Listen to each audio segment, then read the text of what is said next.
Today, our stitch challenge is going to be the whipped back stitch. Now, this is one of my favorite embroidery stitches. It's great for outlining, great for text. We'll also be covering how to split our thread as well. We're going to be using today is 6-strand embroidery floss. You can choose a color that matches this hue. The number we will be using though is 3801. And this will be for outlining our little poppy flowers here. And if you don't want this color, you can always switch it up to purple, pink. Have fun with it, make it yours. So to split the thread, don't grab a piece of thread that's too long. The longer the thread, the more difficult it will be to split the thread without it tangling. Take the thread in between your thumb and pointer finger and just slowly roll it back and forth. Now what this does is it separates the 6 strands from each other, making it easier to grab the strands and then separate them fully. Now that we separated the strands, we're going to make sure we grab 3, okay? 1, 2, and 3, okay? Grab it, the 3 in one hand, and then grab the other 3 with the other hand. And then you're just gonna wanna slowly pull apart. Slowly pull apart. And if it starts getting tangled, just come down here, grab your all 6 strands, and kind of see how you can kind of like unwind it. Just slowly twist it. Bring your finger up here. Kind of makes it easier. And there you go.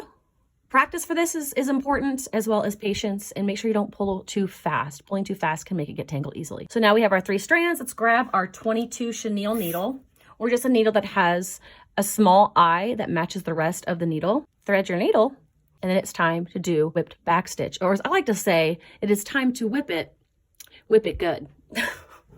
All right. No one's gonna like that joke, but whatever. I still think it's funny. So to do the whipped back stitch, what you're going to want to do is do a back stitch first. Be doing the back stitch line around the petal and then coming back up and then whipping underneath each stitch. So let's do our back stitch line. To do a back stitch, you're going to come up through the fabric, kind of like you did with a straight stitch. And you're going to go back into the fabric. Now, since we're doing such small little parts of the flowers, you want to make sure you keep your stitches shorter instead of longer, so that way it has more of a smooth line to then whip through it. Then you're going to move forward along the line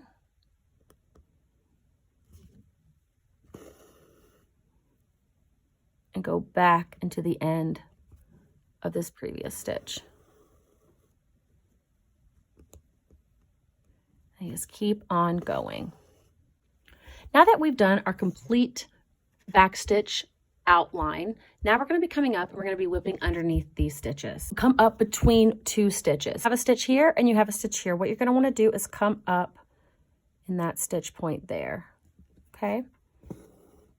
Now when I'm whipping through on the whipped back stitch, I don't like to just keep my hoop standing the same way each time. Kind of like with the stem stitch, I like to rotate it as I go. That way I can keep all the stitches looking the same.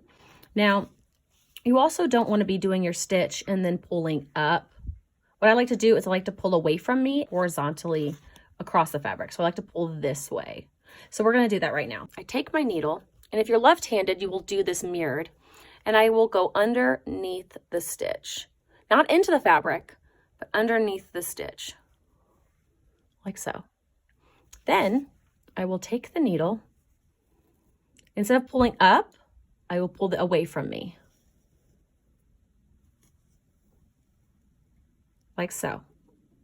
Then I will take the thread, bring it back down, and move to the next stitch.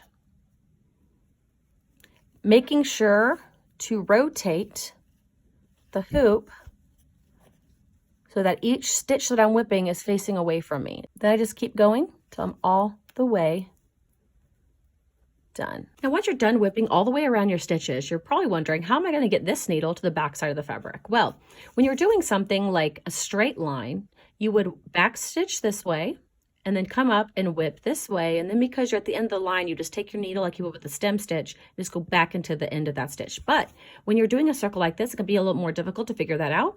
What I like to do is whip one more time through that first stitch we whipped through, okay?